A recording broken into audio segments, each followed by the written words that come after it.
I had a dream the other night that I was smoking meth with Pam and Edgar.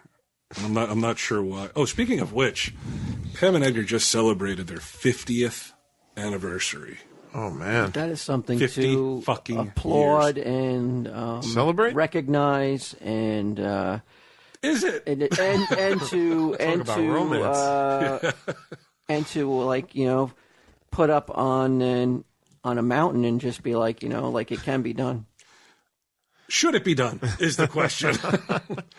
Because when they said it, I was like, that's a lifetime. That's a lifetime. That's a lifetime. 50 fucking years. 50 years with their best friends together forever for 50 years. She was farting on his face, so you might be right. Yeah, they went down. Are they that close? Are they as close as the nameless baseball player and dancer? Could she have done that? Would the reaction been the same? Would it be like, would Edgar give an interview at length about how we're close and the second somebody farts in your face, but it took 50 years. I know it just happened. Finally, we sealed the best friend deal. I don't know. I don't know. I think it was just like that guy seems like beaten down at this point. He's not the Edgar I grew up with. Yeah. No, he's just sort of like whatever. There's no fighting the dog? Nah, just embrace me, sweet death. It happens with age. Yeah. And do you point I go at to him harder now than ever. He's weak. Yeah. Do you attribute that weakness to the 50 years? Oh, like she part of it probably. Wow, really? Yeah. She actually inspired me recently to start rereading the Tibetan book of Living and Dying, Q. Because she's so hung up on things, like her things. These are my good things. These are like she loves shit so much.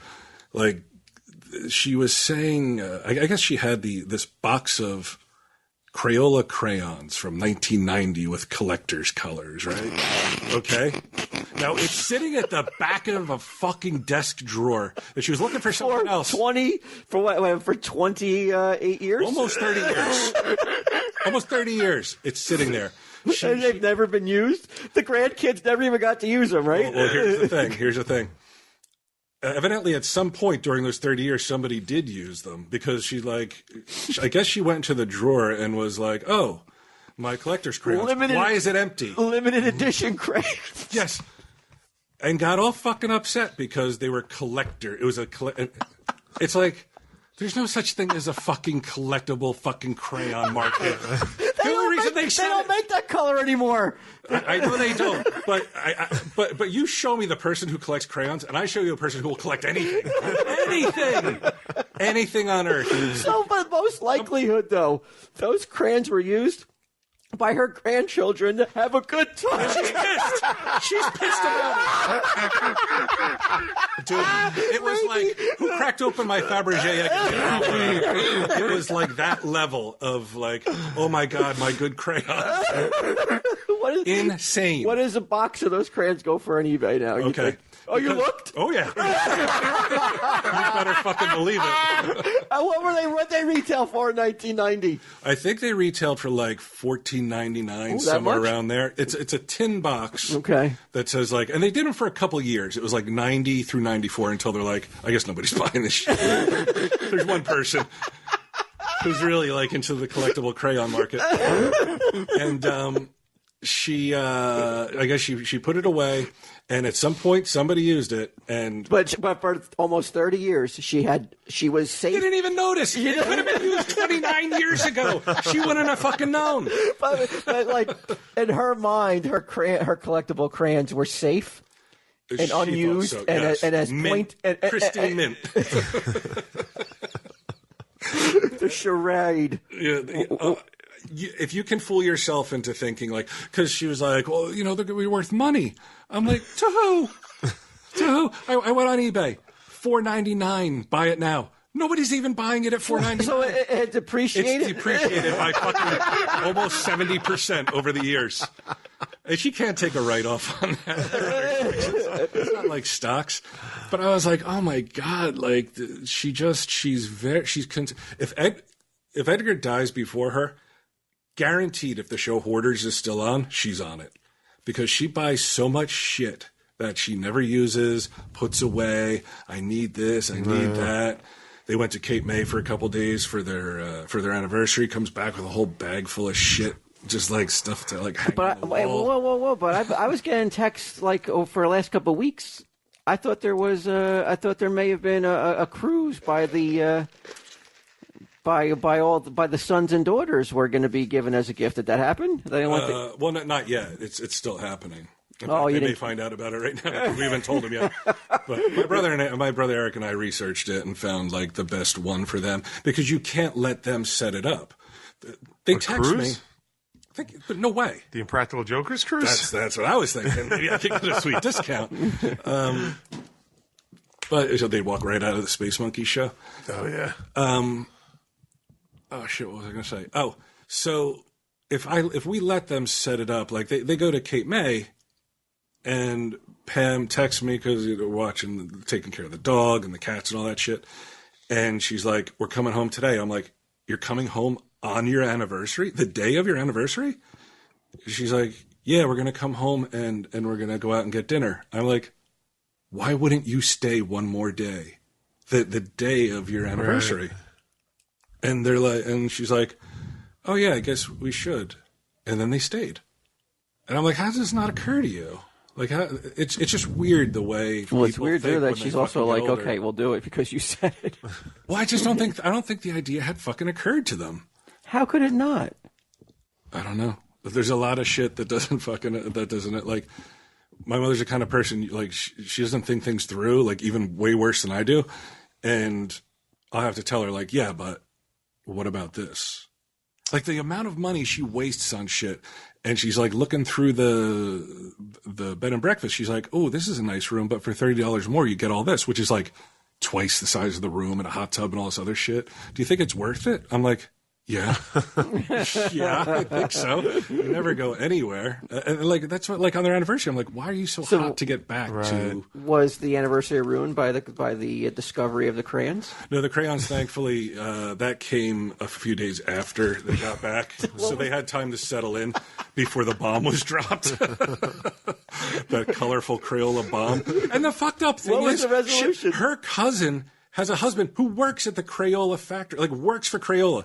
I guarantee they got fucking pallets of that shit sitting around that she could get for free. Well, what was the resolution? What finally calmed her down and would like how'd you talk her the off the fucking ledge? Realization that she can't do anything about it. And I told her I was like, you know what? Like in the 90s, there was a Death of Superman issue, right? Yeah. And everybody had to get it, and everybody knows the fucking story. And I said, if you walked in today with that fucking issue, Walt wouldn't even take it for free, I bet. The death of? Yes, it's the return of Superman. The white bag. The white bag one. Yeah, okay, that's the one? Yeah. It doesn't matter. She know what the fuck I was talking about anyway. Yeah, maybe the analogy ruined. Right here in front of everyone, yes. For her, she thinks I'm fucking. She's like, he's on TV about comics. He must know. So you helped her out. Your little Superman story made her realize that No, I don't think so. Not at all. I guarantee. Like the next thing, she got mad about like this fucking exercise ball that her dog attacked. Like those balls where you do crunches on them and shit. It looks like a big yeah. They have them in ball. Yeah, they have them in gyms. They look like big beach balls. Now, when I tell you that this thing, if the dog hadn't fucking played with it, it was about to turn into dust anyway from lack of use. It's like half deflated. It had like a giant stuffed Mickey Mouse sitting on it, and the dog, like I guess the Mickey Mouse fell off or whatever. But she has to like get to the bottom of everything. Like I told her one time, we were at the mall, and she's like, I wonder what this guy's like. She's always like wondering what somebody's doing or why something was done or like who can I blame for this kind of thing. And I was like, and it was in that moment I was like, I'm going to write a movie about her called Insecurity Guard, and it was going to be like her in a mall. I think I must have told you about this. And then somebody told me like, that movie would never sell. And then fucking Paul Blart came out. Yeah, I missed my window. But she's big into that. It always like, no, who did this? Like something always. I want to go back to the moment where like somebody blamed her for something and it like stuck in her and became part of like her fucking DNA. That she, later on in life she has to be like, I need to affix blame. And only then will there be some sort of satisfaction, you know? Who did this? Why would somebody do this? Now, who put this here? Well, a lot of times it's like, it's your fucking 11-year-old special needs granddaughter. Is that cool by you? And what's Edgar's reaction when she's having a meltdown about the crayons? Like, I mean, he can't hear hardly. He's checked out. So, right? oh, my God. Yeah. Oh, yeah, he's totally like, it's like. There's no way he made 50 years without that superpower. Yeah. There's no way. He's got to have it. Just check out of reality. But is that a superpower? Is that survival? Yeah, it's more of like a survival instinct. My dad did the same thing. Yeah, just checked out. Just the TV's on as loud as it can go. I don't. It's like you're telling me that's not a hearing thing. Then it's just like I can just drown out the drown world. out my life. So are you saying that at a certain point though, like I should be looking into the ability to check out? I don't know if I could just be like just check out. I think you got to walk your own path, buddy. Because it's it's quite possible you could hit 50 years. I mean, what are you at, 23 now? 94. What is it now? So 2004 was... so this will be 23 years. Yeah, so I could double You're that. halfway home. I'm halfway there. Go down to Cape May. Sure, you can make it, absolutely. Without checking out? Only you can answer that question. Yeah. Because here's the thing, like once the girls are out of the house, then you're trapped. No. And she's trapped. I can't check out though, man. Like I would feel like that would be a weakness. I would consider that being a weak-minded. Like I couldn't deal with it. I'd be like fucking Fernandez, fucking in jail. That's to me with a prison boyfriend, right? Drunk and Radiohead playing in the background. Checking out to me is the equivalent of hanging yourself in a prison cell. Okay, I don't disagree. And you can tell your dad that. I don't want to anger him. Yeah, hey Edgar, guess what Walt said? You might as well have had a gay lover in prison and hanged yourself. He's like, in regard to what? I'm like, no context for you, buddy. That's what he said.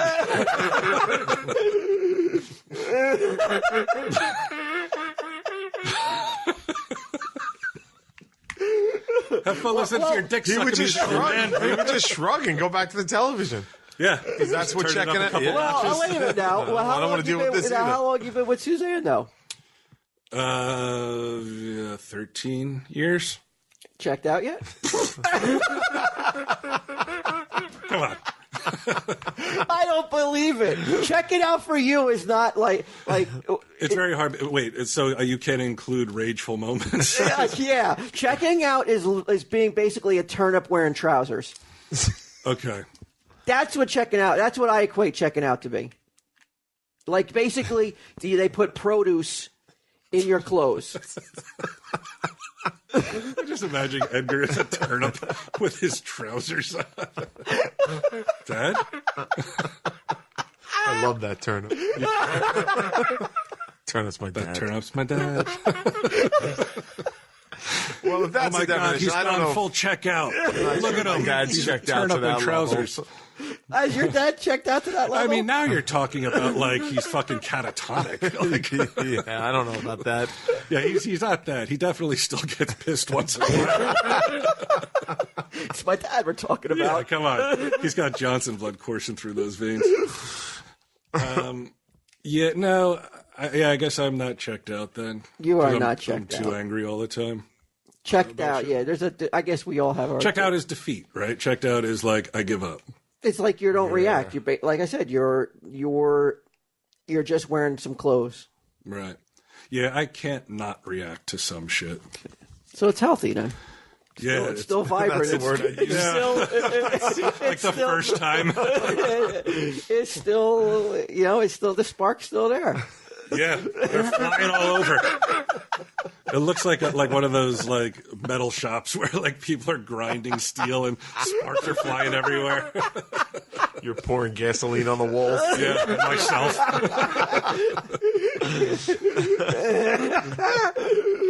Oh boy, the walls are melting. The neighbors. Like, is that house on fire?